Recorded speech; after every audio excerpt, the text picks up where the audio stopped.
Oh, the Hangout is live. Guys, it's Your Mom's Basement, episode 13. What's going on, guys? I'm Kirk, you got Savanna, you got Ian. This is a huge episode. I'm really fucking excited for this episode. Saga, Hi Volume guys. 1. This is happening tonight. This is happening. One of us hasn't Happening. read this before. Ian. Ian has not read. Ian. He hasn't. We've been trying to get. He read this before he went and watched TV. Right. And me and Kirk are in the chat like, so, Did you see it? what's up? Did you see Hey, it? so, Finished how'd it yet? go? Did you read it? Is it okay? It was horrible. It's been a horrible, like, 3 hours of my life.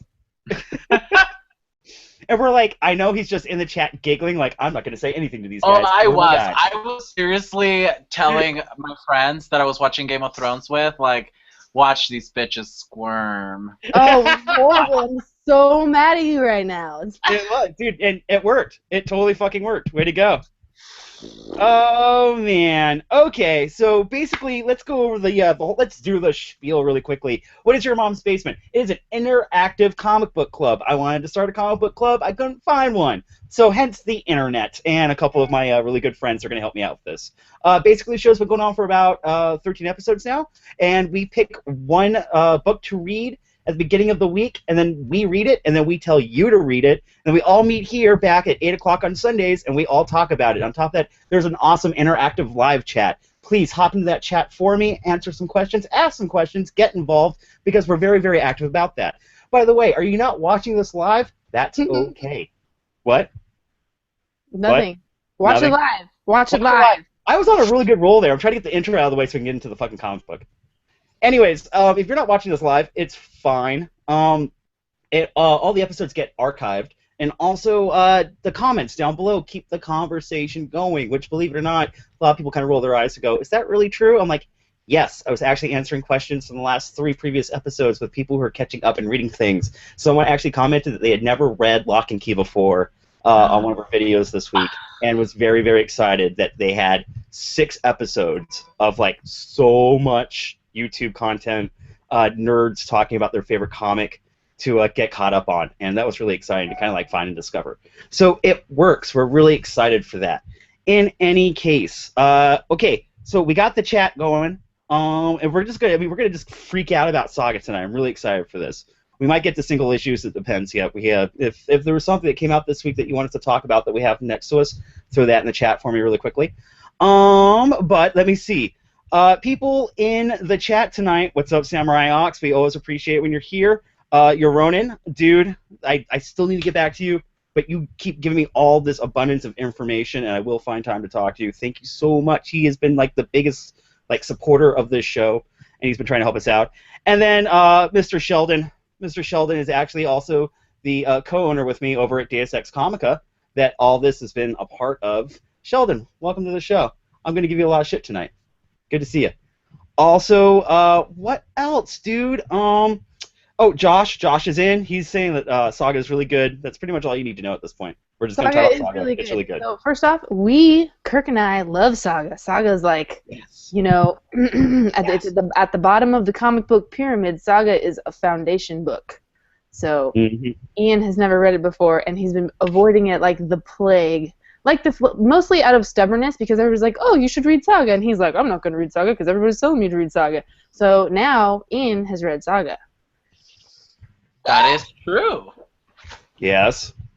So, did you, while we were going crazy trying to see, like, if you read Saga tonight, let's just go first impressions. Ian, what did you think of Saga?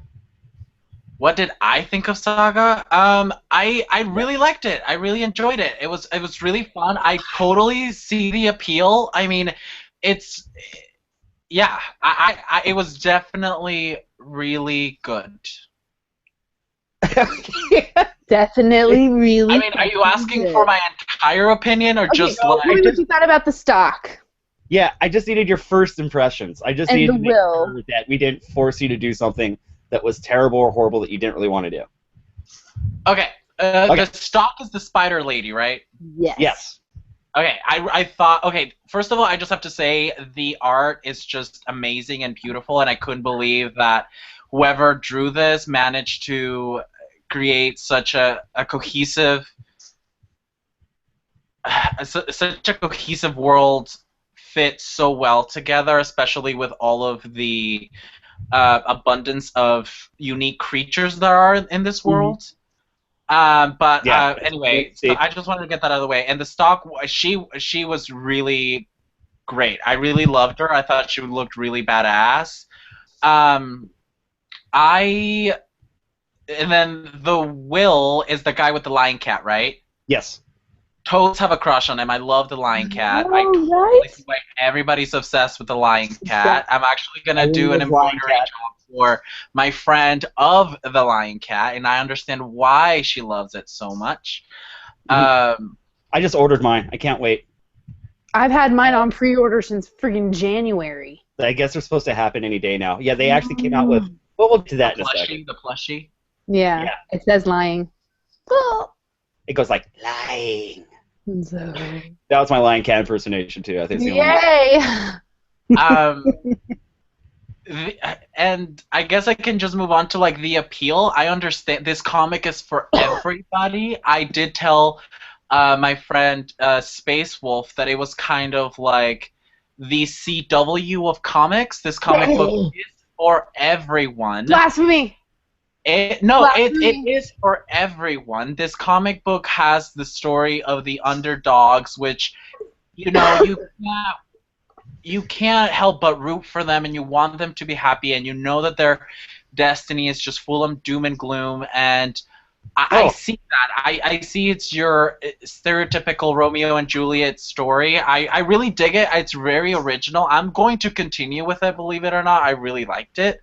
Yeah. That's all I wanted you to do was really like it. Especially because I have a really close friend of mine, Cece. She it really stuck to me the fact that she bought the first volume at the comic book store, and literally the next time we went to the comic book store, she bought volume 2, 3, 4, and 5. Yeah, dedicated reader. That's all it takes. So, and she passed that along to another friend of hers, and I actually asked her, I was like, please, will you do the show with us tonight? I was like, I will convince Kirk to let you on because she's a diehard fan now. And now I understand why. I really liked it, and I will continue. And my favorite character right now is the ghost babysitter.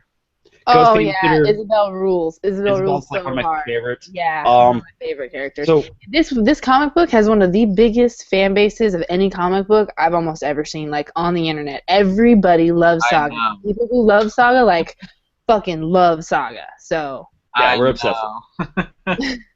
So I think one of the things, like, one, getting that first impression from somebody who's never read Saga, and then I'm sure there's some people in the room tonight and also watching this episode that have Saga. Let's crack this thing up open really quickly. Let's describe Saga to people.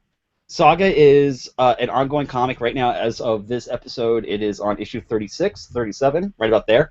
It is a creator-owned independent comic put out by Image Comics. It is co-created by Brian K. Vaughan and Fiona Staples. Arguably, it's one of the best comics still ongoing today. It is very dramatic. It is filled with fantasy, but it also combines just about every single possible element of storytelling that you could possibly think of and conceive all in one story. Also, they've got a really cool format because they will do 6 issues. There's my dog freaking out my camera. Thanks. They'll do 6 issues, and then they'll actually take like a 4-month break.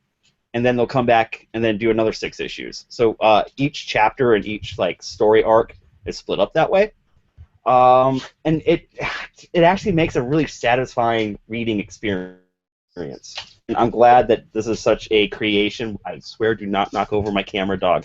If you're familiar with Brian Vaughan, like it's exactly the way that he writes books. Like it's so real, and you could be in the conversation with the people. So it feels unscripted for being a comic book. It's crazy. Yeah. And the language that they use and how they communicate with each other. It's fucking real as shit for being full of like magical characters and magic and space. Magic and space. You love magic and space. And it's almost like if Romeo and Juliet had their story keep going, but in space, and they had a kid. Yeah, well, it's in the universe. There's this big giant homeworld planet, and then there's this moon on this planet, and essentially it's the people originally from this moon. They call them Moonies. It's the male character Marco is the dad. He's a Moonie, and then the other characters from this big Alana is the mom. She's from the other big planet, and they've literally been warring all over the universe for like fucking 100 years or something, forever, and the war's taken over, and it's a never-ending war, basically. And so essentially, like, he was caught by her army, correct? Oh no, that's later on. We don't know yet. I'm getting ahead of myself. But yeah, basically, they are anything for me. Sorry. Yeah. The story first starts with Alana giving birth. That's right. The first page is her popping out a baby. Like, we just like Saga just throws you right in the middle. I love the part where she's like, from a baby perspective as a kid in the future. I love the part where she's like, "Oh my god, it feels like I'm shitting." I mean, unless you're into that, please don't be into that. Yeah, like that's how this book is written. First, right out of the gates. That's the first. It's great. Yeah, we do need to talk about the fact that Saga is definitely my type of fantasy comic. It's also so adult. It is so mature reader. I mean, there's fucking in here. There's cursing. There's lots of nudity. Lots of nudity. Lots of alien nudity. It's so cool. Green dicks everywhere. Yeah. Like, nudity's awesome, don't get me wrong, but, like, for, I think, like, a 10 or 11-year-old or even 12 or 13, you're like, but this is not a comic for them yet. But they will love it. They will love it. They will love it. Ruby's going to love this. I can't wait for my kids to read this. Oh, dude, isn't that so cool to, like, look forward to? That's amazing. I can't wait for Rhaegar to read it. He's my own lion cat. That's his nickname, Lion Cat. I'm gonna call him T'Challa. What are you gonna call him? T'Challa. T'Challa? The cat could be T'Challa, yeah. Ian's cat could definitely be. Totally. Okay, so, God, where do we even start with this thing? Because we're talking about, like, all these characters and, like, all the drama, but like you said, it's essentially two, like, first-time parents who weren't supposed to be together having a kid that's never supposed to have happened. And the cool, like, one of the things I really love about this story, it's all told from the characters, it's all narrated from the baby's point of view. Oh my god, I love that. I love Hazel's commentary, like the narration that Hazel's doing. It's like, it just hits you. I don't know, like, that's what gets you. And she's written as, like, a street smart kid, so it's not just, like, from a kid, it's from... I love how right off the bat she's like, I don't grow up to be a big hero. I just grow up to be, thanks to these motherfuckers, I get to grow old. And I'm just like, oh my god. Yeah. Mm-hmm. And, God, I mean, like, how do you, guys, just start naming off some of the elements that this comic has? I mean, you've got an entire alien race that's made up of television heads.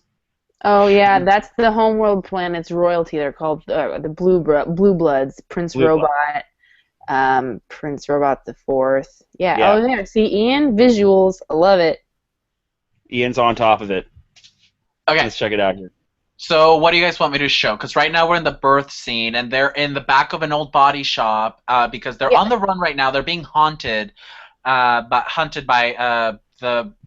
the television head people and their minions or whatever. I read it really fast, so I don't understand the whole hierarchy yet. I don't understand who's the biggest bad and who's not so bad and who's in the middle. I don't get that yet. So we actually haven't met, like, the baddest of the bad yet, but Prince. Okay, so there's baddest of the baddest of the bad. Yeah, the Prince Robot the Fourth. His father is, like, the big king that is the ruler, but he is also doing a tour in his army as, what is it, like a military general of some sort. So he's kind of proving his worth to his father by serving in his father's army. So, but he also kind of comes off as like he's already done his bid for it, like he's kind of like at the end of it and shouldn't be like required any more of him to be doing anything else for his father and his army. Does that make sense? And he's the one who's kind of dispatched with the mission to go hunt down Marco and Alana. Those are because at one point he says Oh, I told father that I wanted to start a family, right? Right. Yeah, okay. Which I still So, don't understand having a television head, but whatever. They're but, aliens. yeah, they're aliens, bro. So Comic they're book. aliens. They're not But they robots. have They're not human robots. body. Well, no, it's just called. They're called Prince. They're called the robots. It's just their Oh, okay. genealogy, the name. It's just their family name. Yeah, And you he's just got won't. like a hot wife, but they're like totally gray. They look like Gray Hulk gray, but it's like a human body with this like robot. It's a computer head. It looks like, and they're different shaped for different ages. And you'll see later down in the books, there's another character, and he's got like an older TV head. I wonder if they get replaced or if it's like their families. Yeah. I don't know. It's kind of a cool thing. There's something amazing about when you read the first volume, and I know it's so hard because we want to jump ahead and talk about all the cool shit that is Saga, but in just the first volume, the first 6 issues that they do in this series, lays so much groundwork for the future of as an ongoing. You're starting to see stuff that's happening like in issue 31, 32, and 33 that was laid out like in issues 2, 3, 4, and 5 Yeah, exactly. of the series. Oh, It's God, unfucking believable. I just reread it today, and I How was much like, forethought. holy fuck. No, guys, Right? that's Like, something I felt as well. There were some things, I don't remember exactly what, but I remember in my head I said foreshadowing, foreshadowing, foreshadowing, foreshadowing. I totally see that. I can already tell, even though I'm barely still at the end of volume 1. So Mooney and the wreaths, right, are supposed to like not even be together. They've never like procreated in any way, shape, or form. Right. Totally not allowed. So the home world sends out Prince Robot to go hunt them down. In the meantime, the other people, right, the Moonies, hire the Will and the Stock, who are like freelance assassins. Yeah, they're called freelancers, and apparently they do carry a certain amount of clout with them. Badass. Also, you kind of like start to notice. I can't remember if we did it in this volume, but maybe in like later volumes, you start to realize the Will. He's got a cool like Lando cape. He's so hot. He looks like what's his nuts from Lost. Yeah, there you go. And he's also got a cowl that he never actually wears, but we always kind of wait for him to put the cowl on. So I mean, and they're all kind of quirky. They all have like a kind of like a familiar. It's it's a D&D term. There you go, nerds. They all have like familiars, and so Lion Cat's like his familiar or his partner. And then his sibling like later down the road who has another one. It's kind of cool. Yeah, it's like a recurring theme with freelancers, and it's really fucking cool how they kind of like sets that precedent for them. We also discovered the Stock. The Stock is probably one of the coolest character designs in comic books ever. Ever. Where she kind of like disgusts you, but you're also kind of turned on. She's like such a beautiful. Super turned on. Say that again. Super turned on. She's so cool. I have a crush on the Will. I don't know about you guys in the Stock, but You know what the worst part is? Are you already? Because I mean, should we get spoilery? With the first volume? Don't tell me the Will is an asshole. No, the Will is gold. No, he's an evil man who with really good fortitude. He's kind of like the Punisher. Yes. Kind of like the Punisher, but not as Punisher-y, more like dark and brooding and sexual. Yeah. Like he's still a badass. He's gonna do what he needs to get his job done because he's got a mission and he needs to feed himself and Lion Cat. But he's also super chill. Like that's part of it. Punisher has so much like no chill. The Will is like full chill. Guys, you heard it here first. Punisher has no chill. Punisher has no chill. But so we had some of the character designs. Oh, can we just talk about how like awesomely we figure out who Alana and Marco is very quickly in their relationship? Yeah. Like I think Alana's the one who definitely is like the first. It's like she's very much like knee-jerk reaction, like fuck you and fuck this, and then Marco's the one who's really like no, let's take a step, babe, and like kind of like take a deep breath and kind of like assess the situation. Yes, and then 100%. And then like their roles when they're in danger, the roles definitely reverse. Then like Marco's the one who's like fuck everything, you're all gonna die, and then Alana's the one who has to be like, whoa, now you're Hurricane Marco, I gotta bring you down a little bit. Like I love that their relationship in just the first few issues is very much like checks and balances, like in a real relationship. It's so balanced. I wonder how much thought he had to put into like how and where he was going to balance their relationship. Yeah. Because that's like a lot of the main part of the story is how much they need each other and how like bound to each other they are, despite totally being not allowed to be together, not from the same place, just like right. Their relationship is like the main part of the story, and how they like come apart and find each other and come apart and find each other always. Yes. Yeah, like there's again, like it just the foundation that's built in this first volume that kind of spiders out into other parts of the stories later on in other volumes is amazing, and it's just not just from like the relationship to the plot and story that's being kind of like foretold a little bit, and you can kind of start to see like some of the political ramifications that these two being together, having a kid, is going to have for like the rest of the galaxy, which is something that you didn't necessarily think we were going to figure out like that early. Like, I don't know how Brian K. Vaughan is so good that he can bring all these elements together in such a short amount of time in such a few panels. He's like a crazy, not human genius. Like, I don't even get it. I can't wrap my head around some of the shit that he comes up with. Yeah. Like, I mean, God, like, I'm an aspiring writer, and I look at this like, God damn it, Brian K. Vaughan. Like, especially if you are a Brian K. Vaughan regular reader, you're not going to find anything familiar from one story to the next because he doesn't, like, rehash elements. The only thing that you're ever going to find that's kind of related in any of the stories that he tells is that he's just amazing. His style is there. You know it's him. You don't even have to know it's him and read it and know it's him because every word is exactly perfect. Yeah. It's so weird how, like, you can read somebody else's writing, and, I mean, I'm not trying to, like, suck BKV dick, but it's like one of the best ones out there. Okay, so let me ask you, hold on, guys, what other Brian K. Vaughan stuff have you read? Me? Private Eye, We Stand on Guard, Brian K. Vaughan's done, like I said, he's doing Saga. What else? Deus Ex Machina. Yep. Or Ex Machina, excuse me, it's just Ex Machina. Yep. God. Ian, what else have you read by Brian K. Vaughan? Private Eye. Private Eye, yeah. I haven't read that. Oh, shit, I gotta loan that to you then. That's like one that I tell other people to read. Oh yeah, there we go. We talked about Paper Girls. We all read Paper Girls. Paper Girls. Oh yeah, I love Paper Girls. Okay, so let's put it this way. What I'm trying to do is like, could you see how Paper Girls and Saga, even though they have nothing absolutely in common with each other, are definitely written by the same author? Mm-hmm. Yeah, I mean he is amazing at just making a world that should work. I mean, Paper Girls and Saga are both so incredibly nuts that I'm amazed that they work. It's just put together so beautifully, in my opinion, anyway.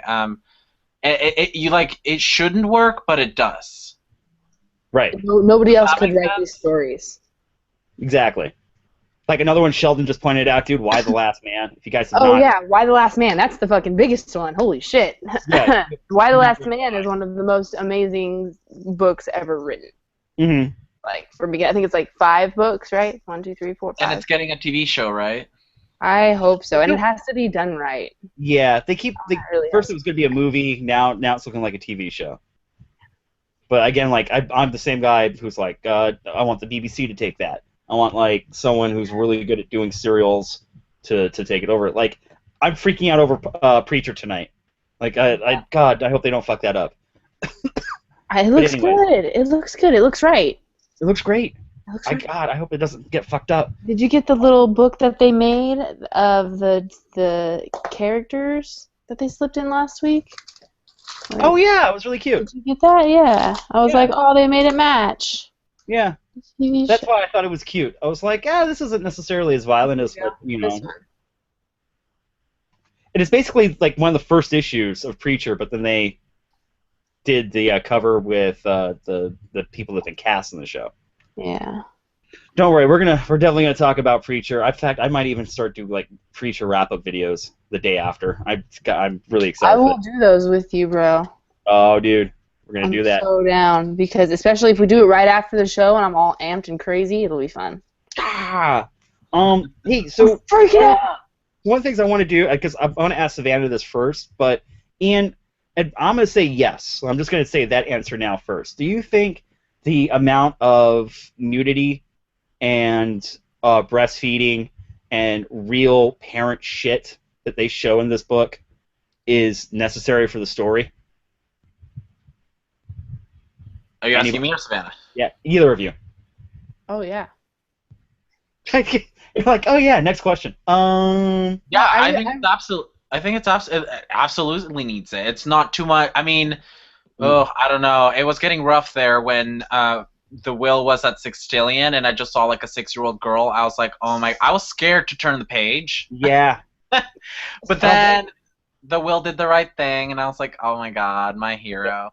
So, like, as much as I love blood and guts, that type of thing is something our friend Sheldon calls a tender moment, or whatever he called them. They are character building. They put you into that moment that makes you love those characters. If they didn't have that, you wouldn't have that whole feeling of intimacy that you get when you first like have a baby and all of that shit. That makes you like, oh, or like it's a foundation thing. Right.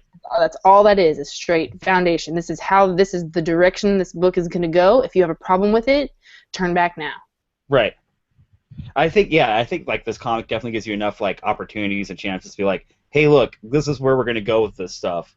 So like, if you're not invested now is the time to stop and turn back. And she literally drops a baby out of her vagina and stands up and fucking starts running, because they're outside already looking for her, because whoever was running that shop supposedly like rats on them. And then another army shows up and they like barely skirt out, and it's like shitty moment after shitty moment. Like shitty, I mean like anxiety, because like close call after fucking close call, and they're just like narrowly escaping, like typical high drama situation. Right. But still, like, awesomely written. They're just like, oh, fuck. Every 5 seconds, they're like, what are we going to do? There's blood everywhere. There's fucking... She's nursing and running and shooting with her little fucking pew-pew thing. It's great. It's great. It's actually called a heart attack, and it's just like a stun gun. And there's, like, this whole... It's called a heart attack and what? It's like I think Savannah like a stun gun. Am I back? Am I good? Hello? Yeah, you're good. Wait, is it called a heart attack, or is it it's supposed to be a heartbreaker? Like Heartbreaker or something. It was called a heartbreaker or something. It was just a stun gun. Yeah. And this whole time. It's supposed to make you feel like your heart's breaking or something, because the main male lead is like, it makes you feel like when my puppy died when I was young. Oh, yeah. It was just like, but it's just a little like stopper. It's not gonna hurt you. But yeah, it also reminds me of the bowel disruptor gun from Transmetropolitan. Yes. Oh my god! And there's this moment in the first volume where the Stalk finds them, and then the other guy is like on the floor. I'm not gonna spoil too much, but. The mom ends up putting the stun gun to the baby's head, and it's like, I will do this before I let your ass get a hold of my baby. And I was just like, oh my god, is she gonna do it? Is she gonna do it? And then she doesn't. But it was really... Yeah, but still, like, that definitely shows, like, Alana's like, no, man, I'm a fucking lioness, dude. Fuck you. Oh, like, no, she goes you're gonna kill me, and I know that you're gonna kill my fucking baby. So you better believe, like, I'm gonna be the one that does it now. My baby's better off dead than with your ass. Yeah. At one point, Prince Robot's like, she comes off as like just some dumb slut because she was just like a guard in the military, like bailed from home at 16, blah blah blah. And he has this book that he's like, oh, so what was he was asking people about her that had been around her in the military facility that they left, and it was like this fucking super cheeseball like love novel. And okay. Yeah, that was. I have a couple of theories about the cheeseball love novel.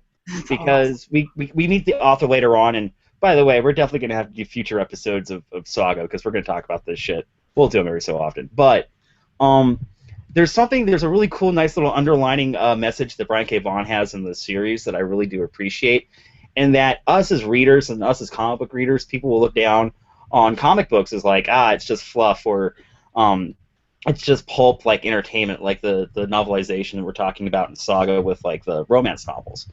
But Alana finds something really, really special in that book by that author.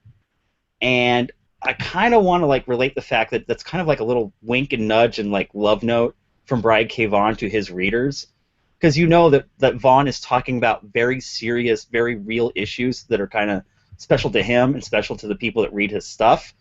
And so we're kind of like Alana in that respect, that it's like it's just some breathy Fabio on the cover, book, but really she found something really special in it.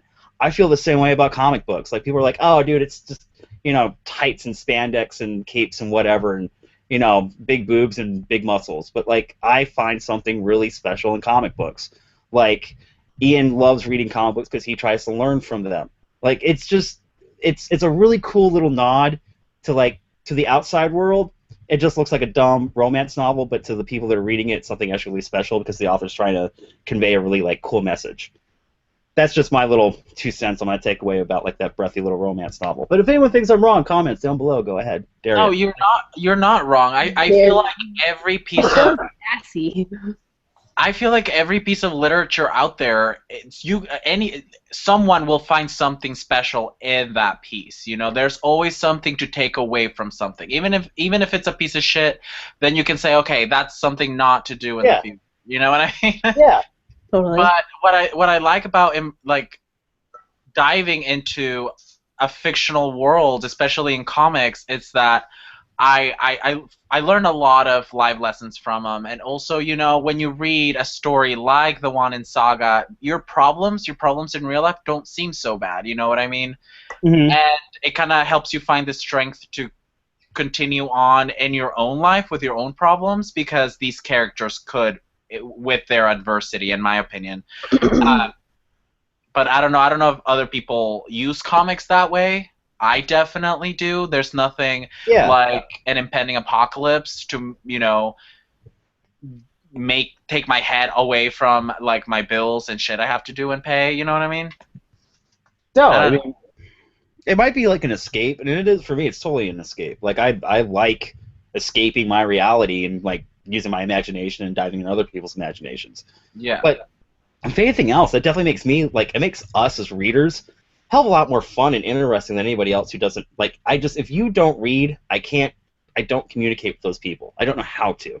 Exactly. That's my problem.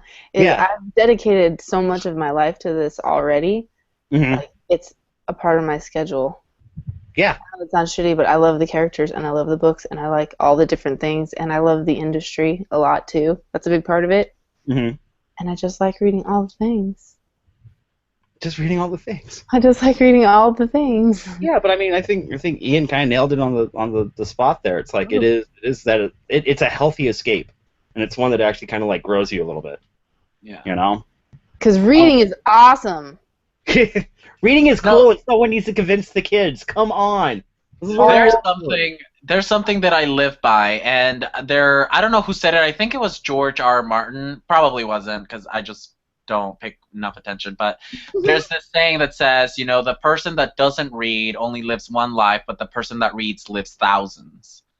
Yeah. You know what I mean? That type of shit, like, hits you. Like, if it doesn't hit you, like, you're not human, man. Or you don't read enough books, and your imagination is like gone. Like, my imagination just does not ever stop. No. Ever. My imagination gets me in trouble. Also gives me anxiety. All the time. Yeah. For sure. I'm like, God, am I adulting right at all? No. Okay. Check yourself. Like, wait, is this a normal, real, like adult thing I'm supposed to be doing? Man, I think I've been reading too much. I'm starting to second guess everything. I've definitely done that. Dude, can we also talk about, like, guys, just randomly off the top of your head, talk about the different cool things that are thrown into this book? I mean, for instance, they're on the hunt for a getaway car sort of thing, like a rocket, like a rocket ship. Yeah, and they're going out on a limb for that because they don't even know if that's like real. Because they're like, we don't even know if this is like legit. We don't even know if it's a rocket. The guy the shop where they had the baby, the dying monkey that the fucking Prince Robot squad tore apart, gave them like this pirate treasure map, and it legit looks like a little kid pirate drew it. Right. And it's got all these like landmarks, and she's like, "This is bullshit." And he's like, or he said, "This is bullshit," and they got it.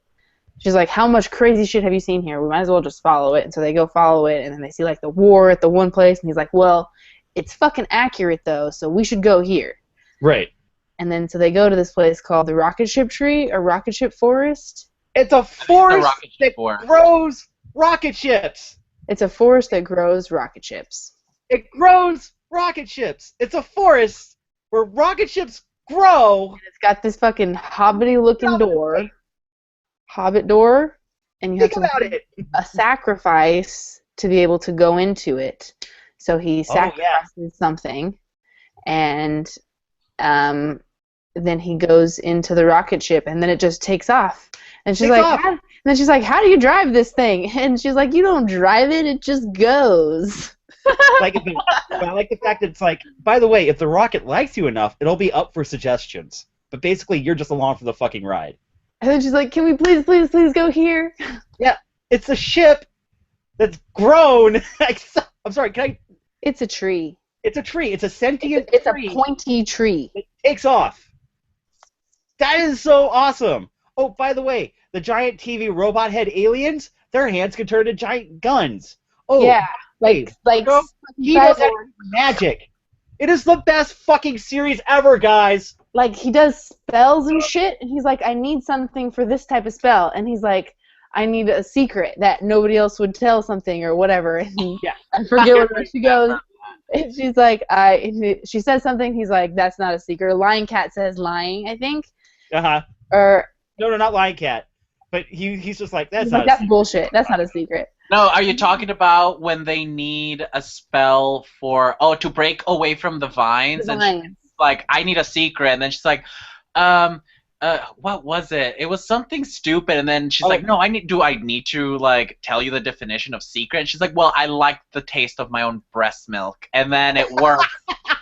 And then she's like, do you really? Like, the fuck? And that's what I like about their relationship, because it's just as disgusting as real-life relationships. It's so real. It's so real, guys. It's like fiction meets non-fiction writing. It's fucking crazy. Oh, and I was talking to, I think, Space Wolf about this too. I was like, I've never read. This was the easiest volume I've ever read. It holds a lot of substance, and doesn't make it complex. I read this book in 30 minutes. I didn't have to go back and reread parts. It was like 6 books.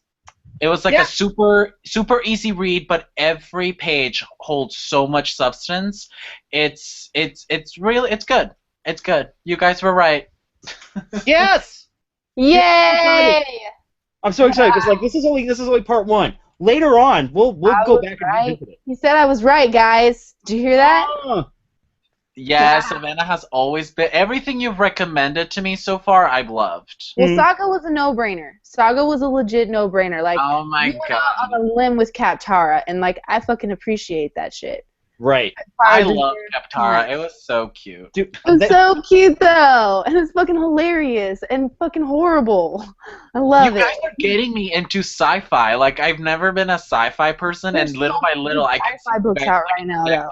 With, like, the sci-fi bug. Because here's the thing about a lot of the stuff in comic books when it comes to sci-fi. It's sci-fi, but you don't realize it until it's too late. Like, until it gets super nerdy and you're hurling through space. Yeah, seriously, it started with Paper Girls, and I loved that. Then Kaptara and Saga. And we had some Tokyo Ghosts. It's like spacey, no? Nah. No, I don't know. That's sci-fi too. It's sci-fi, but it's more steampunk than it is sci-fi. It's like Bushido. Yeah. Neo Bushido steampunk. Like I said, there's some really great. I mean, first of all, I keep talking about this Fiona Staples, and like I love the fact that art fucking rules. Brian K. Vaughan has always said like this is equal partnership with this comic. Savannah has a lady boner. Lady boner alert. He's actually told me he gets off on writing shit for this book just to see what she'll fucking come up with.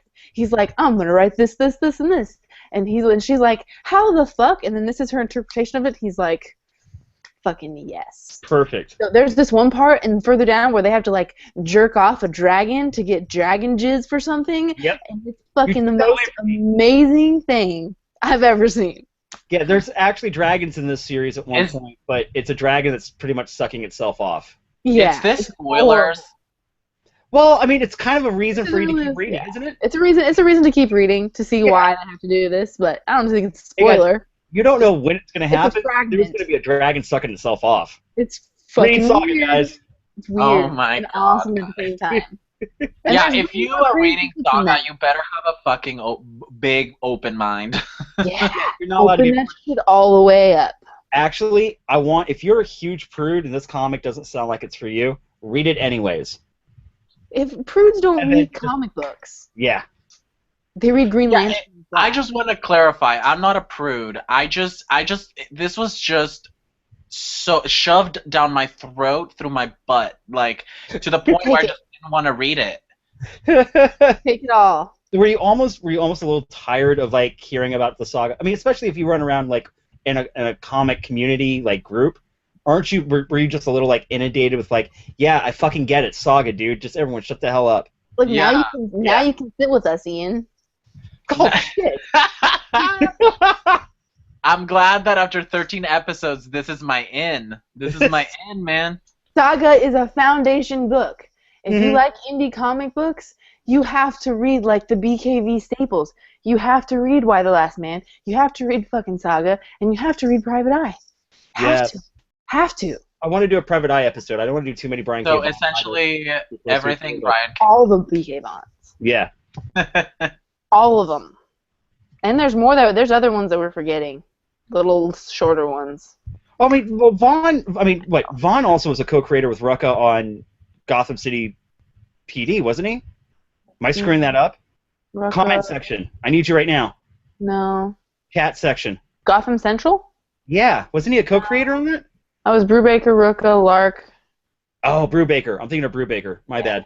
No. But I mean, Vaughan has written like superhero titles. He has. That's what's But it's killing almost right like now. he was. Oh, Runaways. I just Shelf. can't see it on my shelf. Yeah, Vaughan also did Runaways, and then Joss Whedon took over after he was done with his run on that. I think I read But that you can one. almost tell, like, Vaughan was, like, especially with Runaways. God, thank you, Sheldon, for bringing that up. Especially with Runaways, it's like he knew how to write superhero comics, but superheroes were almost too, like, constricting for Vaughn's imagination. So they had to create this other bubble in comic books called the Runaways with all new characters, just so that they could fit the story that he wanted to tell. Like, that's kind of fucking amazing. Like, some guy's like, hey, I want to write a superhero story, and, like, the editors are like, oh, my God, what's it going to be? And he probably pitched the story, and the editors went, we got nothing for that, but we'll create a bunch of new characters so you can tell that story. Like, that is so telling. That's, like, a testament to, like, how great Vaughan is as a writer. Let's see, what Vernable is saying right now, he wrote a Doctor Strange story. I think I remember about that. The Stash, Jordan, I definitely do want to talk Private Eye, but I think we can do a whole separate episode for that. I think we're going to have to hold off on Private Eye for a while. Private Oh, Eye. I'm so intrigued by Incredible. Private Eye. That's one that's been, like, so perpetuated in the comic book community, but not to the point of Saga, not to the point where I'm just sick of it, but I really want to read Private Eye. Okay. You should do Private Eye. Also, I've talked about this once before. I kind of freaked out because Brian K. Vaughan like retweeted me and Panel Syndicate retweeted me. But Did he really? Oh, I remember that night. You were fangirling hard. Yeah, dude. One of my favorite stories of all time is Alan Moore's Top 10.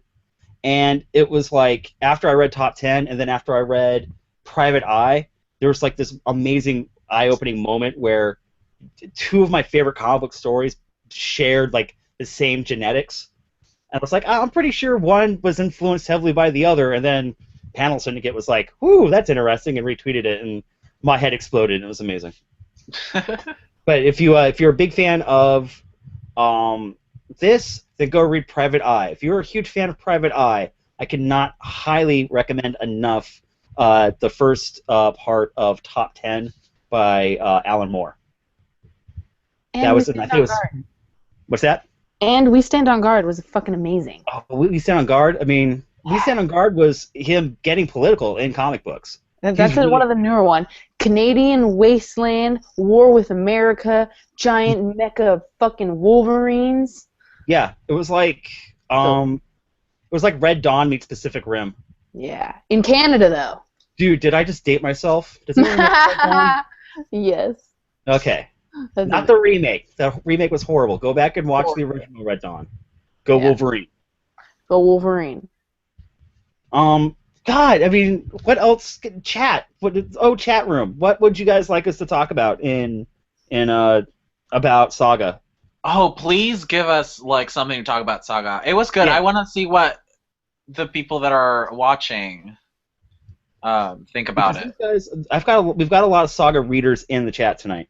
There was this other moment that I loved. Ooh, go for it. Because I always love the little moments. Right now, I'm having the most fun, like going through. I read it really fast. I don't know their names yet, but the main two characters, their relationship is so cute.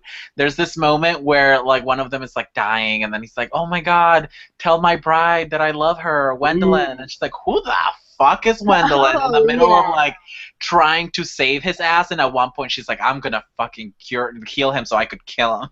It was good. Guess what? Later on, you meet Gwendolyn. Oh, do you? I want to meet the Gwendolyn so bad. Oh, that was one of the parts when I was like foreshadowing. I knew we were gonna meet Gwendolyn. I remember that. That was one of the moments where I was like, "Yeah, this is gonna come up." I also love the fact that there's something really cool in is it Isabel, the disenfranchised ghost? They're like poltergeists that have been. Again, we start talking about the fact that she was a victim of a war that she didn't want to have any part with in the first place. And everyone was like, well, what killed you? And she's fully like, landmine.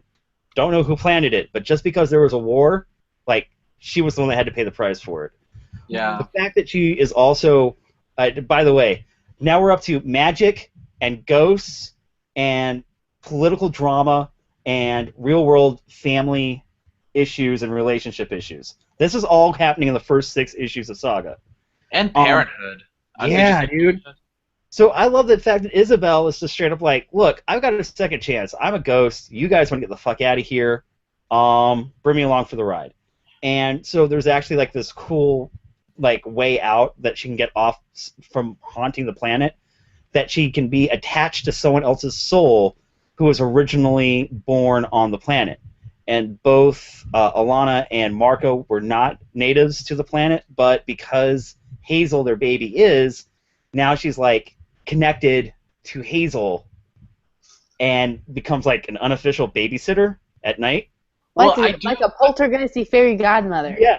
I do want to mention though. There was one part that really scared me because she was like, "Will it hurt my child?" And then she's like, "When it ends," and I was like, "What does that mean?"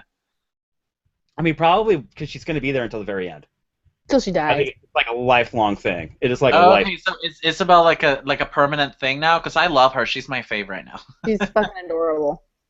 And her guts are hanging out. I'm a big fan of things with their guts hanging out. Yeah, there's a lot of guts hanging out. Isabel is essentially part of the crew. Oh, good. I'm happy because she's cute. Yeah, I don't want to ruin too much because she herself gets like really great story arcs. But, good. Yeah, that she's part of the crew now. It's kind of fun how you start to watch this motley crew kind of develop, where it like the old like saying, "It takes a village to raise a," That's a big theme of this book. Yes, huge. Yeah. I'm happy about that because even the stock was afraid of the horrors, which I guess are the ghosts that do illusions. Yeah. So it makes me really happy for them that they have a really strong player in their team to help them in their journey. So it makes me feel a little bit safer for them. Yeah. Because even the stock was like, "I'm getting the fuck out of here. Bye, bitches." Izza is awesome. Other great little things. It's really hard to just straight up hate any character. Some of my favorite comics are comics where the creator gives you a character that you hate with all your heart, and then he will turn around and give you a reason why you should have empathy for him. So like Prince Robot IV or Prince Robot the Fourth. God, it's a character named Prince Robot the Fourth, and it's amazing. You find out that like he's a general and he's been fighting this war, and he comes back from the war, and you know that he's been given this mission to go hunt down Marco and Alana and kill the baby. But oh, by the way, he finds out like in a conference call while he's hunting the family down that like his wife is pregnant. And it's this kind of weird, crazy scene. I don't know if Ian wants to get to it, but what issue is it in? But at one point, like Prince Robot meets the stock, and there's like this really weird knee-jerk reaction where the prince does something dumb and stupid, but because of the visual cue, like there's like a rattle, like a baby's rattle appears on his face on his TV screen, like really quickly in one panel, and you realize that, like, suddenly because he knew that he was going to be a father, he was willing to do anything and kind of like do things like preemptively to protect himself so that he was going to get back home to his kid. And that's why he ends up doing something stupid. And I hope that makes sense. But if you know what I'm talking about, then what I just said made sense. Is it in the last issue? Yeah. It's the very last issue, and it's when his hand turns to a gun and he meets the stock. And he might pew the stock. Yeah. Right. Sorry. The chest part. But there's definitely like moments of these people, like, even if it's a horrible character, now that you realize that this person's going to be a father to somebody or to like a kid, like now you understand the motivations behind some of his actions. Totally. And it's like there's really great little visual cues throughout the rest of the series that does that. It's fucking amazing. Is it this? Yep. Oh, this dog. Mm-hmm. It's very sad. And it's a bummer too because the stock's one of the best characters. Yeah. She's so badass looking. I wouldn't mind blowing that panel. The first panel she's in, blow that up and put it on my wall. Dude, I would. Like this panel. Hold on, I'll do it so I can get like that. That's the stock. Yeah, I had that up for a while. Oh my god, yeah, that one's cool. That doesn't just show like, it's not just like, okay, that's some scary character design, but also the fact like just her kind of sneer is she's confident, like all the fucking guns. I mean, that panel lets you know everything you need to know about the stock. You do not fuck with her. She's because even the Will was like, you know what? I'm just gonna take my unlimited credit card and go to Sextillion because they're already dead if the stock is after them. Yeah. He's like, all right, you gave me an unlimited credit card. I'm going to the sex planet till you turn it off. Pretty much. Crazy. He's gonna max it out and like, oh, okay, we're done. But I mean, wait, so are the Will and the stock? Did they have a thing going on? Because I can't imagine my baby boo having sex with that horrendous thing. You'll have to see. Oh no! Oh, shut up, baby. Shut up. You just gotta read it. He's tainted. I can't be with him anymore. He's not tainted. She's a spider. Yeah. No, with no arms. I don't know. Don't judge the Will's tastes. Totally judging. No kink shaming. No kink shaming here. There's no kink shaming. No kink shaming. God, I can't imagine what sex with that thing looks like. So. Oh, don't worry. You get to see it later on in the series. Do you? Oh yeah. My God. Well, I'm really excited that Ian, like, I know that we pretty much had to like force feed you Saga, but now I'm so excited to hear your excitement about this series. Like, no, I think my favorite part of it is that it's such a heavy yet easy read. So I think I'm gonna have a blast like working my way through the other volumes. It's not like a Tokyo Ghost situation where it like just the bubbles are an entire animal of its own, you know what I mean? And then you have to look at the art as well, and there's just so much in just one picture. I really love the simplicity yet the heaviness of this title, if that makes sense. No, I mean, does that make sense? No, it totally makes sense. It's an easy title to read, but it deals with it doesn't. A lot. It doesn't like chicken out on the subject matter. I love that it tackles that stuff right away. So here, we didn't talk about this earlier. We should have, but so I've got volume 1 here. I bought this week, mostly because I had to do a reread of get re-caught up. Also because I've been collecting the series since issue 1. I've got the entire series. I might buy the hardcover trade probably the next couple of weeks because God, that thing looks beautiful. Who wants this? How do I give this away tonight? I didn't think this through. How do we give away Saga Volume 1? You know what? I'm going to pander. The person who gets this video shared the most times on either YouTube or Twitter. We'll keep a track of it this week. You got to, because I'm really excited that we're talking about Saga, and I think that there's people that you guys know that are looking for something like this in their lives. I might be pandering a little bit. Yes, I am trying to grow the audience of the show. Yes, I am trying to build a comic book community. If you are able to share, if you share this video and other people get to share it, whoever gets this video shared the most by the end of the week, I'm sending you motherfucking Saga Volume 1. Okay? All the sharing. All the sharing. Gotta share the video. Share it. You gotta share the video. That's the way it works. Yeah. Yeah, you have to tell more people about this comic book, and then you have to corrupt their young minds, because that's what we're gonna do.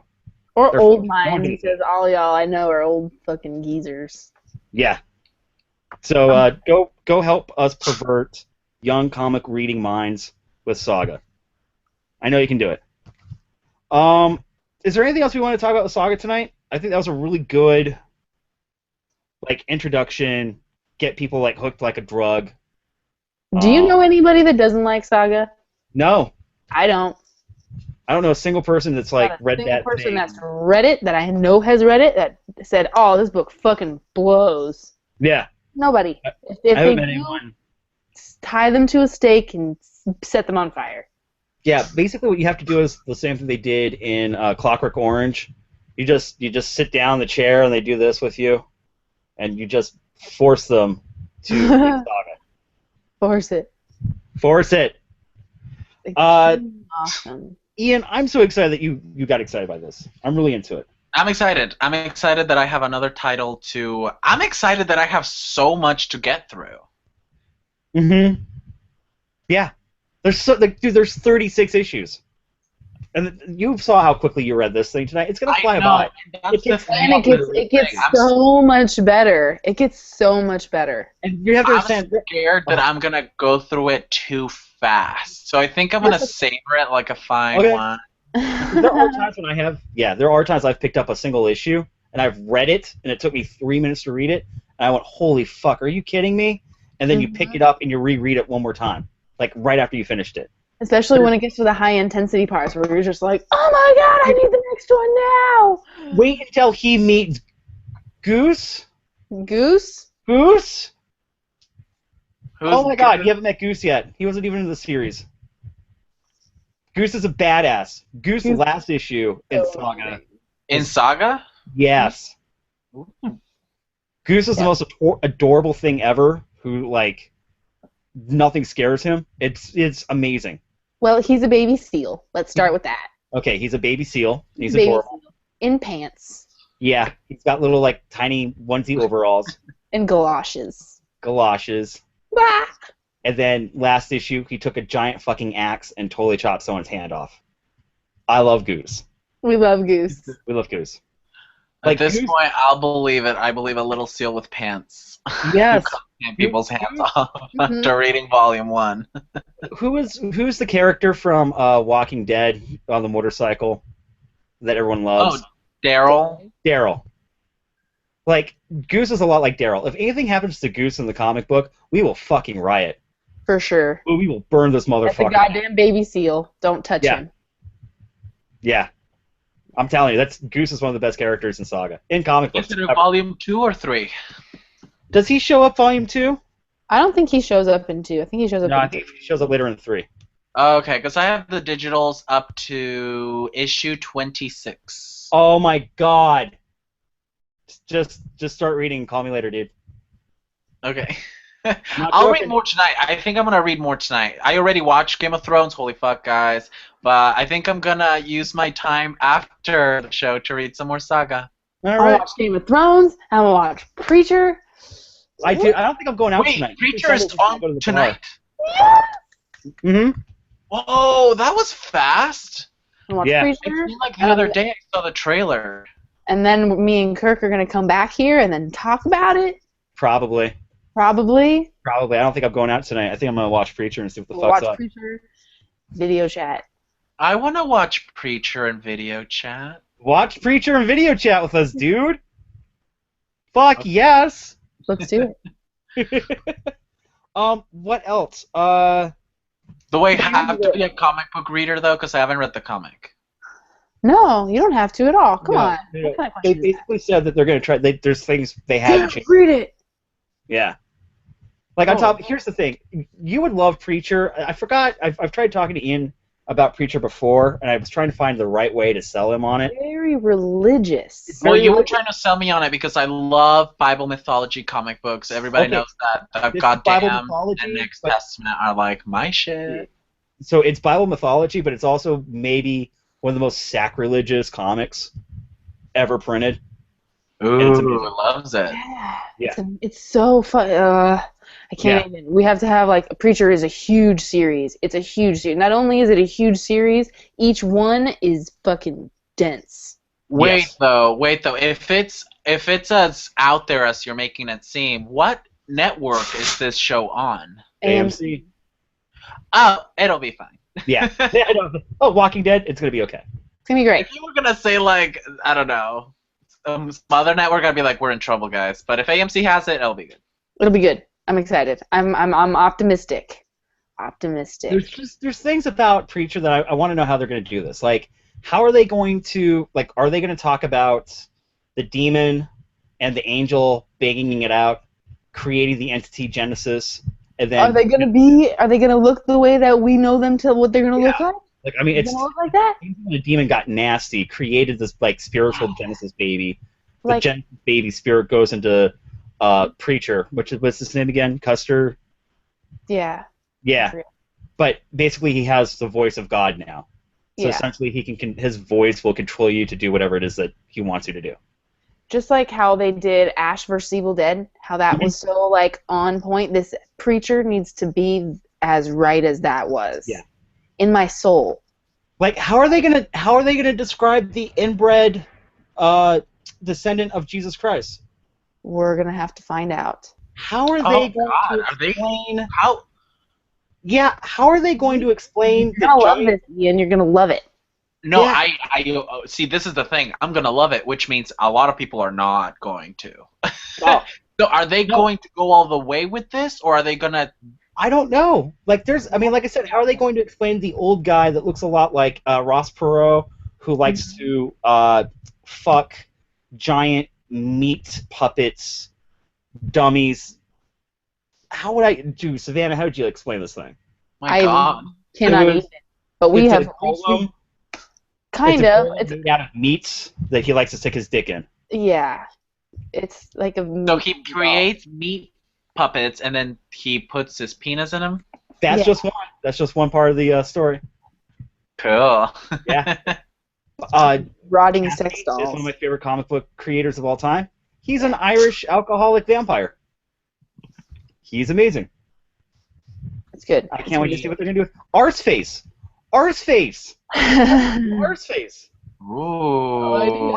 Arseface is a kid, and I'm sorry. I want a trigger warning, guys. So please forgive me.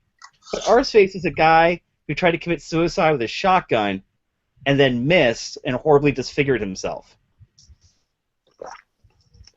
Which happens a lot in real life. I know, unfortunately. You know what? Ugh. But how are they going to do this? They're going to do it, though, and they're going to do it right.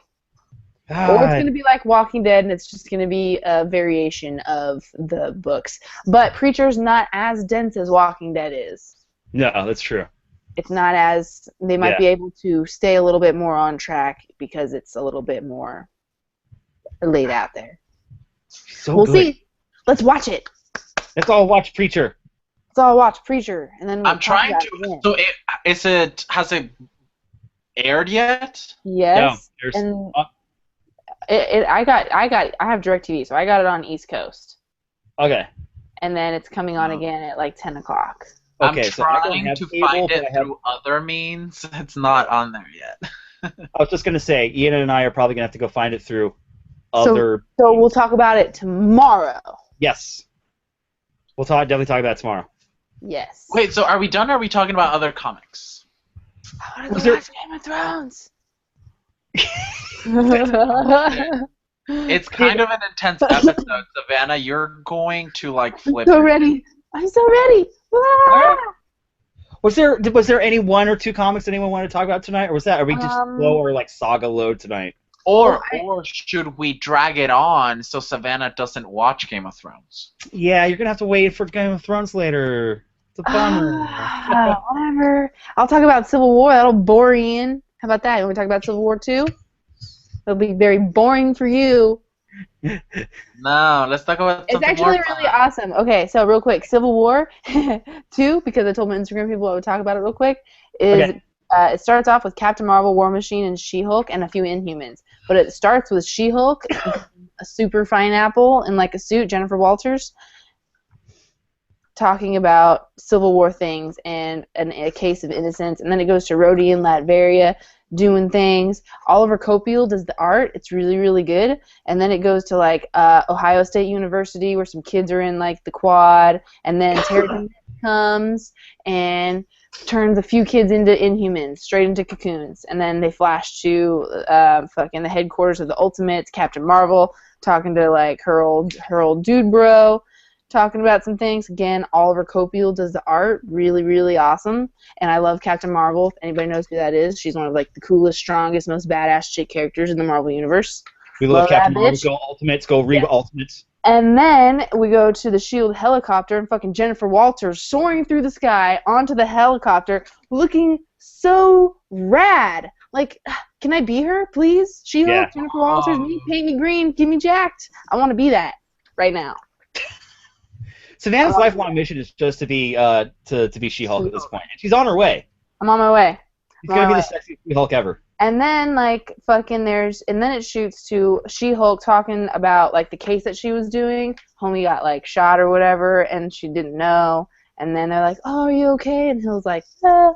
Anyway, we go back to the university where there's cameras surrounding the cocoons, and they're about to like crack open to Inhumans. If anybody watched SHIELD, they showed like how they fucking turn the Inhumans into like stone, and they're like, "Rah, out." Okay, so they're doing that, and then they show this Inhuman dude, and he like his eyes go all like Scott Summers, and then he like flashes forward into like what looks like hell. But then it's kind of like New York hell, but like it's on fire. Maybe in the future some post-op. I don't even know what. But the other chick Inhuman like flew out to be some like crazy demon. Kind of like on S.H.I.E.L.D. when they did the Inhumans and the one chick was all fucked up. Like she was a hot chick and now she's like this just gnarly ass Inhuman, which is probably really cool. But she's not a hot chick anymore, so that sucks for her. I love this fast commentary that's going on. And that's Civil War 0, so Civil War 2. The art was good. Jennifer Walters is a babe. Captain Marvel's is kind of all like Captain Marvel-y. And then there's Rhodey. And then there's going to be more characters introduced. But it's not bad. It's not great, but it's not bad. It's a 0 issue. It does its job to set you up. It's a 0. You know, it's super neutral, tepid, lukewarm. Whatever. If you missed out on 0, I don't think you need to worry about it because they're just going to hop right in. They talk about A-Force a lot. If you're reading A-Force, it ties in. I dropped A-Force because it sucks. Dude, I'm having some problems with A-Force. I'm on the fence with it because I really want to like it. I really like the Ultimates. Are you reading the Ultimates? Yeah, Ultimates is the best. In fact, Sheldon and I were talking about the Ultimates the other night. Really awesome. I love Kenneth Rocafort's art, even though I think he like skipped an issue, but he's back. Really awesome, well written, and I love the characters. Yeah. If you're not reading Ultimates, you need to be doing that. It's by Al Ewing. Thank you. Yeah, Al Ewing and Kenneth Rocafort is doing that. And it's so cool because it is definitely on the scope of Mark Millar's Ultimates. It's definitely on the scope, like the guy was saying. He was definitely influenced. He wanted to tell a story as grand as Warren Ellis's Authority stories over at Wildstorm. So, like, he's doing it. The Ultimates is probably the best kept secret in the Marvel Universe right now, and going on 7 issues. And I'm really imploring everyone to go check it out because it's not like a regular cookie cutter superhero story. It really is. I loved it because in the beginning it starts with Galactus, and they turn Galactus from the devourer of worlds into a creator of worlds, and it really just turned this book into a whole new... Galactus is in the Ultimates? Yeah, right in the beginning. Oh, I'm gonna read it. We're the Ultimates, we're back together, and we have this huge fucking problem to solve. Galactus is back, and he's trying to eat Earth again. Yeah. Or he was out destroying again, so they're like, okay, we're gonna fucking fix this. and they turn him into like a creative world. So there's like this other like fucking Galactus desk shot, and he's literally just like wah wah wah wah pew. It's so cool. Yeah, dude, at one point, like Galactus is like, he's like, do you know how many of you have tried to stop me once before? Yeah. And like straight up like Blue Marvel is just straight up like, yeah, but let me propose something. I have a spaceship filled with the smartest minds from Earth. So how about we just get together and try to solve this problem? Like, and you can see like Galactus straight up like, I'm into this. Yeah, let's sit down and talk. Captain Marvel and Black Panther and a few others. It's really good. And Thanos is back or in it now. Thanos just showed up because they've been fucking around with there's a cosmic cube. They've been fucking There's around another cosmic cube. And then the last issue that was a fill-in issue was just like this amazing talk with Galactus talking to Infinity and Existence and the universe. Oh, so deep and so existential as far as you can get with like a Marvel book.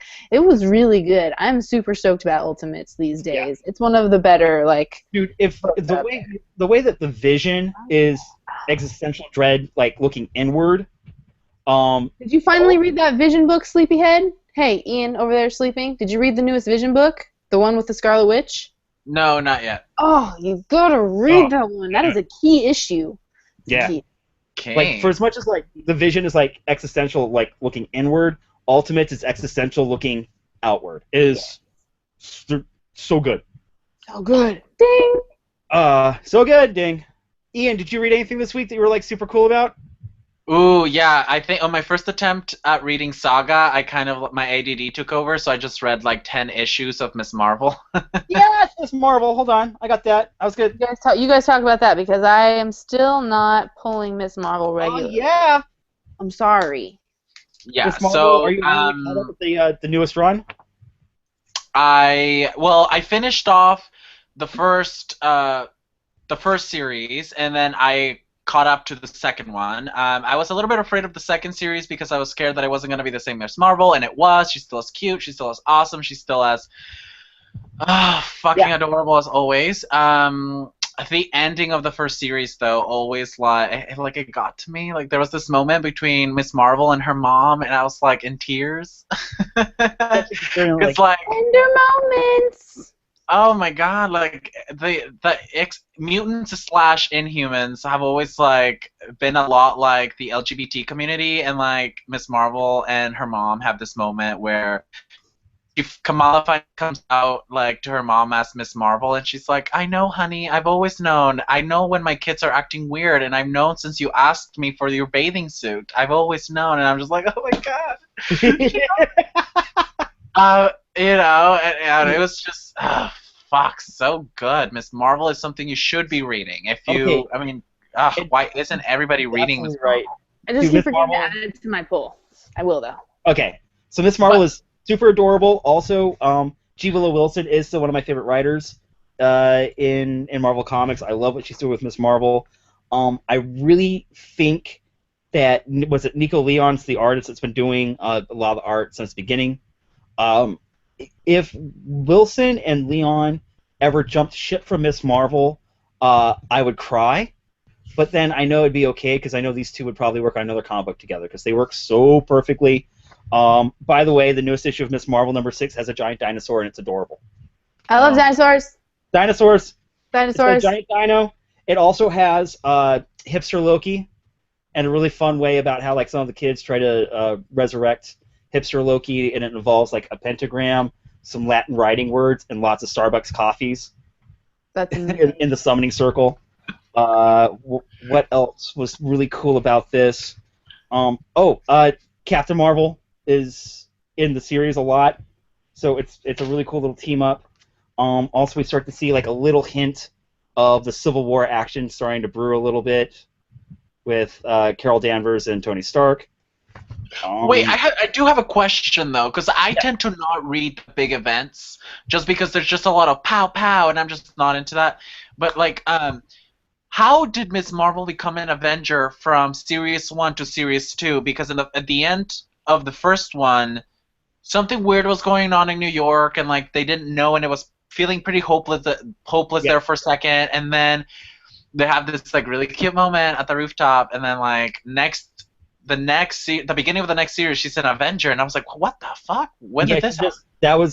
They just didn't even really take the time to explain it. When Mark Waid took over all different Avengers, the newest series, it was just very, oh, and here are the new kids, and Miss Marvel is on it, Kamala Khan, Miles Morales, Ultimate Spider-Man is on it. Also, Nova. I always forget Nova's name. Sam Ryder? Yeah, he's on it. And then it's still Tony Stark, the Vision, and Sam Wilson, Captain America. But I'm missing somebody else, aren't I? No, I think that's it. Yeah. Oh, and Thor. Oh, yeah. Yeah. That's the last. Oh, yeah, female. So that was that. They just started a new Avenger series, and that was basically like Tony and some of the big hitters kind of mentoring the younger kids. So that's how we got all new, all different. Yeah, and I just felt like I was missing something, and I just didn't know where to even begin looking for it. Right. No, they kind of sprung it on you, and there was no way you would have known. And then, how about we just end this on Karnak? We call this one a night. Yes. Okay. Woo-hoo! Because I know a lot of people want to talk about Karnak, and Karnak's that series that we should really be pimping out. It's still Warren Ellis. It's Warren Ellis drawing Karnak, or writing Karnak. Karnak is an Inhuman, but he's Roland an Inhuman. Boschi that does the art? What? Who does the art? Roland Boschi? Boschi? Yeah. Fucking incredible art for somebody, like, I don't know what else he's done, but this art for this book is really, really good. Right. Also, one of the things I really like about this series is that it's Warren Ellis flexing his action sequences muscles. Yeah. When it does get when he's telling the story as far as writing dialogue and exposition, a lot happens very quickly, and he sets up the main issue, and then he just kind of runs with it. This issue was just like seriously like wham bam thank you ma'am badass action from beginning to end, and I honestly think Warren Ellis, a lot of people would call that a cop out when they're just doing like, oh, it's an action issue. Dude, honestly, depending on how the guys map out the action and how they choreograph it and how the artist does it, it totally pays off, and Warren Ellis is amazing at it. Also, I want to give this amazing shout out. I kind of was like freaking out about this on my Twitter. This art's really great. It's him visiting the temple of the single shadow, and I really loved this Bowie shout out tribute that the artist threw in there. So gets kind of David Bowie from his Dark Star video before he passed away. And I thought that was really fucking cool to throw in there into the series. Also, I like the fact that this series, with as much action as going on and with some of the ideas... Well, you gotta think about who Karnak is. He is not a talker. No. At all. So there shouldn't be a lot of words.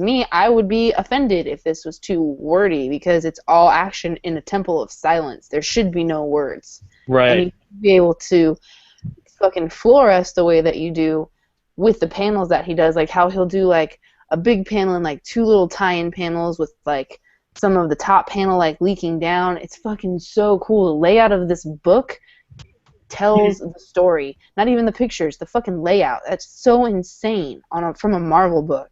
It's not. Yeah. This is some indie shit. Yeah, I'm sorry. It feels like it. And it's indie shit, but it's also got Coulson and S.H.I.E.L.D. in it. Like, yeah, it's amazing. Yeah. And he's still hunting down the kid who, this, I don't want to call him a cult, but like this religious belief group thinks that he's like something amazing and special. And when he finally gets to the kid's straight up like, hey, believe it or not, like I'm serving a purpose here, and I know it doesn't look like it, but please go back and tell my mom and dad I love them. And it's nothing personal. It's just I've got more wonders to work with these guys and kind of like, build some more miracles with this group that just kind of really believes in me, so I got to believe in them. And you're like, wow, that's super amazing. What's Karnak going to do next? And Karnak straight up like, hey, S.H.I.E.L.D., Karnak to S.H.I.E.L.D., we need to tear this place fucking down. Like, blow it up, nuke it, whatever. Yeah. It's fucking so cool. He's like, well, I can't do anything here. You need to fucking make sure that nobody ever leaves. It's so cool. And he doesn't even say that. He literally just says, tear this place down. Yeah, tear this place down. But you know exactly what he means by saying that because of how fucked up this fucking temple is. It's some fucked up shit happening in there. Dude, yeah, Karnak is... read that book. You guys gotta read this book. Yeah, Karnak is kind of the perfect book for Warren Ellis because it doesn't... It's like, let's just get rid of the bullshit. Anything that's bullshit that would bore Warren Ellis as a writer, like, this character's perfect for him because Karnak just gets to the heart of the issue, like, without having to deal with anything. And that's what I really like about it. Yeah, there's absolutely no nonsense happening. You get core story, and it's satisfying. It's not like, I mean, that's pretty cliffhangery, but for the book, you're able to, like, close the book and, like, assess what you just read and, like, be ready for more. That's fucking cool. I love that shit. But I love it. And that's pretty much all I want to talk about. Also, just highly recommended. I really did love Max Landis and his Superman American Alien series. It was really more a Clark Kent story than it was a Superman story. It's really been hard for me to try to explain that to people because it really is more about Clark Kent, but it's also been one of the better Clark Kent like minis that we've had in a really long time. I'll probably talk about that at a later date once the whole thing gets collected. But for you guys that were kind of complaining about, like, oh, this series is stupid, it's just all about Clark Kent, nothing action-y is happening. Some of the best action sequences have happened throughout this series, and by the way, fucking Lobo's in this, and it's a pretty brutal fight. So I have a question. Yeah. I know this may sound really shitty, but is Lobo like the DC Deadpool? I don't know anything about Lobo. Lobo was created out of he was kind of satire back when like Wolverine was at his like height. So he's like the Wolverine type character. He was kind of like a Wolverine DC character who was completely over the top. Like he was, like I said, he was satire. He totally heals, just like Wolverine does. He's the ultimate badass, or he's the ultimate. I always see people like doing like art of him with his pants off. Why is that? Because he's one of the crudest characters that DC ever created. In fact, I think it was Keith Giffen. I think was one of the creators. So if that gives you an idea of what. Yeah, totally. I was just wondering. I could have Googled it. But the cool part is like Landis actually writes Lobo as not that over the top, like steroided out. Maniac. Yeah. Wild. Like actually kind of writes him as more of a just like fucked up guy. I know that sounds weird and a little harder to describe, but it was too. It was like a bizarre ghost. The art was by Jock. Oh yeah. Yeah.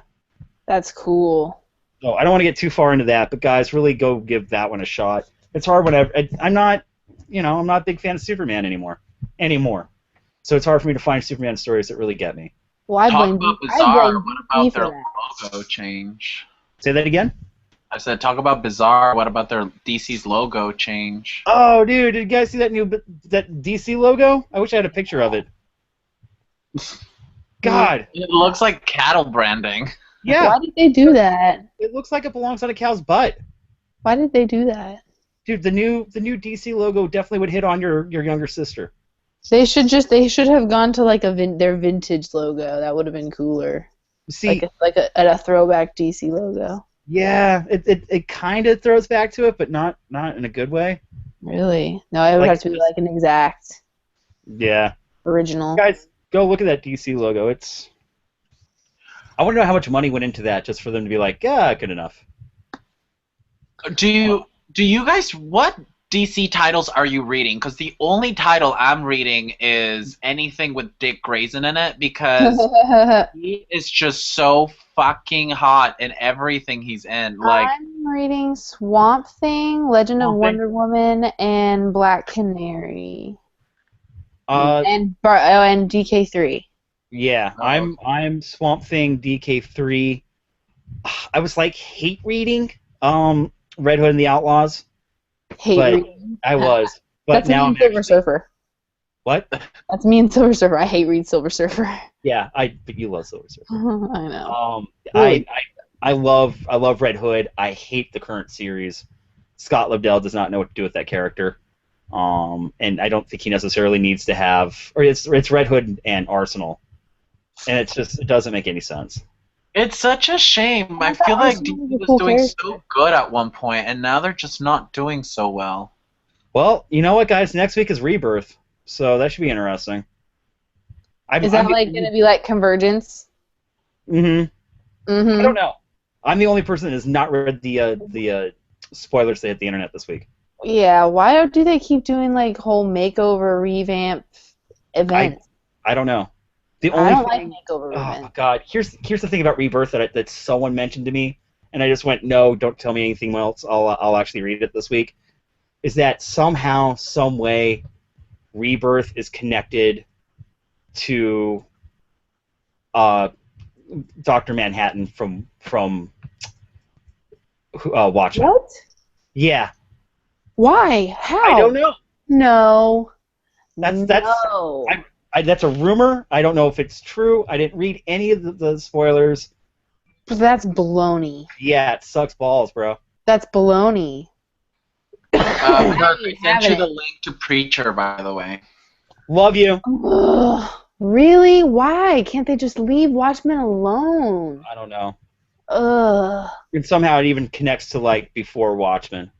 Maybe that's what. Maybe Shelley Bond was like, no, and they were like, fine, fuck you. Ugh. I hope she stood up for that one. I hope so. I don't know. I don't know until we read it next week. We'll see. Like I said, that's all speculation. I don't know for sure. That's when like someone was like, "Dude, this is totally what they did," and I was like, "Dude, shut the fuck up." Speculation. I bet you. I want to find out. I want to find out how wrong that is for myself. Yeah, exactly. So, but if it's not wrong, I'm gonna flip all the tables. I'm gonna flip all the tables. All of them. I call bullshit and fuck you. So. Okay. Guys, I think that's pretty much it. Game of Thrones now? Yeah, go watch Game of Thrones. I think it was like the perfect episode. It was fun, you guys. Episode 13, because it was a Friday the 13th month, and Space Wolf released a Friday the 13th Jason hand painted. Check that out. Which I bought, by the way. I got one of those suckers, so make sure you go to spacewolflimited.com and purchase your own.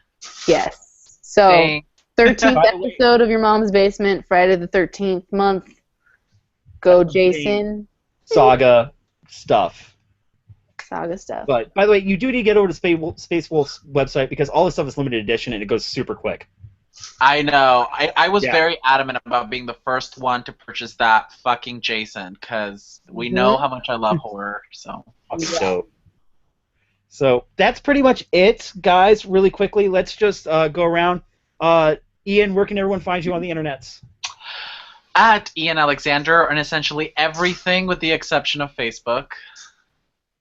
You're a smart man. I'm thinking about getting rid of my Facebook. Miss Savanna, where can everyone find you on the internets? I don't have a Facebook either, so Kirk, it looks like you're the only one left. Galactus Hungers on Instagram and Tumblr, Hydro_100 Twitter. Follow the Force Girls and listen to our podcast, The Bleed. The Bleed is definitely, I got the links down below. Also, I also have Ian's YouTube channel page linked down below. Also, I want you guys commenting down below. You can find me at Kirk Likes Stuff. Also, please be on the lookout for the Deus Ex Comica website, which is going to be going live soon. We are actually playing around with some of the beta this week. I'm really happy to announce that. Also, been talking to a couple of contributors. If you really like the stuff that we're into here at Your Mom's Basement and what we do over at The Bleed and what some of the things that Ian does over at his YouTube channel, please hit us up. Hit me at a DM or a private message me because we are looking for more contributors that we're going to try to add to the Deus Ex Comica family, and I'm really excited because I've been writing some articles, and I can't wait until we start fucking launching this bad boy. So hit me up there. Also, guys, thank you for joining us. We do not have next week's book figured out yet, but we will within the next day or two, and then we'll hit you back here in the comment section and let you know what we're going to read. Other than that, this was fucking awesome. I'm so glad we got to talk Saga. Sundays are always my favorite. Go watch that Game of Thrones. Go watch that Preacher, and then go watch our Twitter Spaces so that we can keep that conversation going. As always, thank you for making it this far in the video. If you guys are watching this not live, it means a lot to us, and I'm trying to build a comic book community. Comments down below, and like I said, if you want to win that Volume 1 of Saga that I just threw away on my couch right now, share this video. Whoever shares this video the most and can prove it to me, you're going to get that copy of Saga. And I love you guys for promoting the show for us. Really, Yay! Really. Thanks, guys. Bye. See you later. Love you. Bye. Game of Thrones. Mwah, mwah, mwah. Stop.